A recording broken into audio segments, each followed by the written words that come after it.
Myeloma is a painful condition per se because it presents often with bony destruction, bone fractures, vertebral fractures. So often that's the first sign of myeloma in a patient. They get a pain out of the blue. And obviously as the disease progresses, patients develop more and more sites of bony pain. Sometimes their pain can develop more insidiously. You know, patients can develop signs of amyloidosis, carpal tunnel syndrome. We've even picked up patients who've presented with pain arising as a plasmacytoma sitting on a single nerve bundle, presenting as a strange kind of neuropathy. But mostly it's bone pain in myeloma. The other kind of pain we have to remember, and this is getting increasingly important, is pain caused by the treatment. And we've known for a long time that certain treatments will cause, certain chemotherapy drugs will cause neuropathy. Unfortunately, in myeloma, there are two drugs used very extensively, which are very heavily associated with neuropathy, particularly thalidomide and bortezomib. When I started in palliative medicine, 25 years ago, we had this vision that pain would be sorted out in the 21st century. Unfortunately, that's not so. In fact, if anything, we're uncovering more and more pain, partly because patients are more readily reporting it, but also because a lot of the treatments we're offering now to patients, including in myeloma, are generating new pain when it wasn't there before. So we have to own up to the fact that we are not eliminating pain. So looking at pain arising from the disease, of course, one of the most important ways of treating cancer-related pain in any part of the body is radiotherapy. And radiotherapy can be very helpful for bones which have recently collapsed or become unstable. If a bone has been sort of destroyed for a long time, radiotherapy may be less effective there. Another kind of acute intervention, which is increasingly important, becoming increasingly available, is a direct intervention for vertebrae which have become affected by myeloma. Usually this results in a collapsing of the vertebra with compression pain arising from the local nerve roots. Now, different kinds of intervention there. One is a straightforward vertebroplasty with an injection of cement directly into the vertebra to stabilize that. Another one is balloon kyphoplasty, where first a balloon is inserted which blows up and increases the height of the vertebra to an extent, and then cement is injected. Of course, over recent years, the bisphosphonates have become an incredibly important part of cancer management, not just in myeloma, but many other diseases where bones are affected. And now it is absolutely standard treatment to initiate bisphosphonates early to prevent future bone problems, but also there's evidence that they help with the pain of existing bone disease as well. So I would regard bisphosphonates as an absolutely essential part of the management of myeloma, but particularly of the pain arising from myeloma.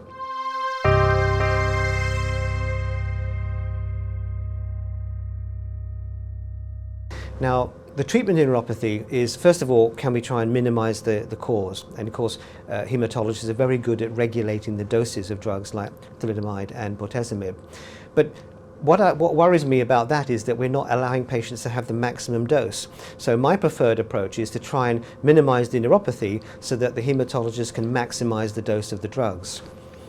In order to reduce neuropathic symptoms, we first have got to again see what are the main problems that the patient's having. If the patients have got symptoms of burning and cold, then I would recommend things like, menthol cream to cool it down and capsaicin cream to warm up the feet. But the best ways of reducing neuropathic pain are to stop neurotransmission. In other words, the signals going from the sort of damaged nerve endings up to the spinal cord and the brain. And there's two ways we can do that. One is using drugs like pregabalin or gabapentin, which slow down neurotransmission, and they're very, very important in neuropathic pain management. The NICE guidelines say that they're first line for chronic neuropathic pain. And the other approach is by using opioids.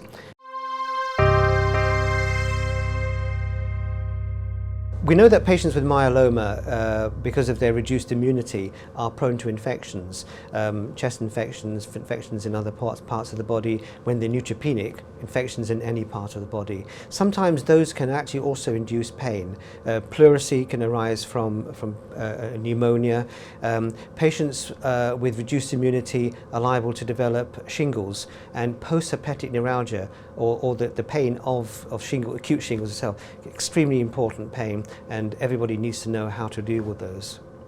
A pain which arises from infections such as a pleurisy is normally dealt with by treating the underlying infection, of course. Sometimes we might use a very short course of an anti-inflammatory drug, but mostly we're using small doses of opioids such as tramadol, or small doses of morphine or oxycodone, just during the very severe phase of the pleurisy itself.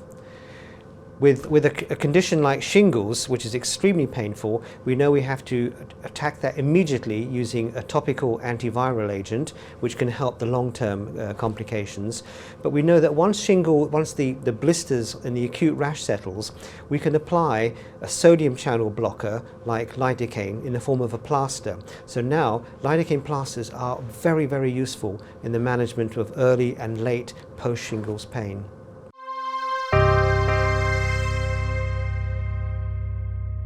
A very important type of pain which arises as a result of myeloma treatment is mucositis.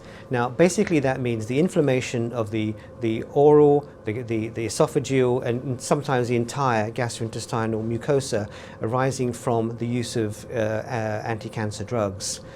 We now understand this can be very, very significant in that if you have a disordered mucous membrane, that's a route for entry for infection, but also it's incredibly painful for the patient. And a lot of patients I get referred from my colleagues in hematology have acute oral or oropharyngeal mucositis. Now, sometimes the pain is so severe they cannot even swallow their own saliva.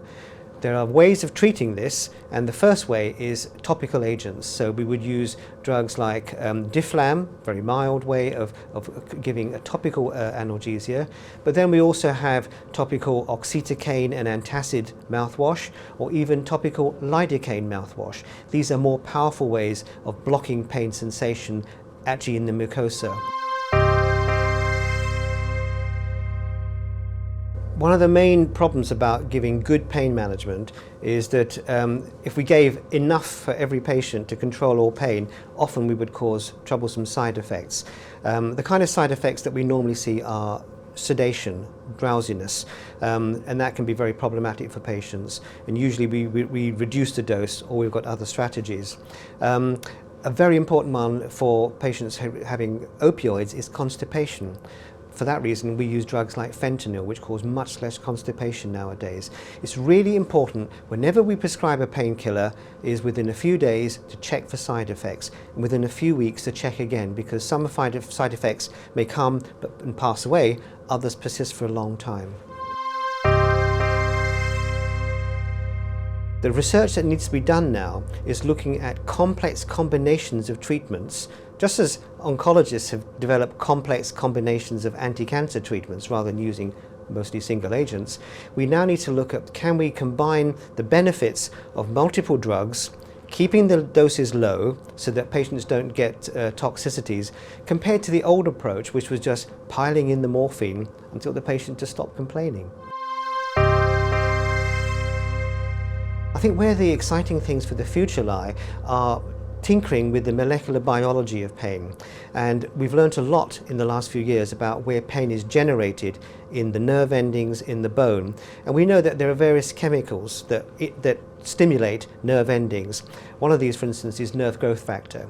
And there are antibodies for nerve growth factor. And very new studies are being done to see if we can stop pain right at the origin. Another approach, of course, is looking at what's going on in the brain, and we need to understand much more with things like neuroimaging, is to see what are the particular patterns of pain which arise in neuropathic pain, in other kinds of pain, so to see if there's some specific ways that we can interrupt those patterns.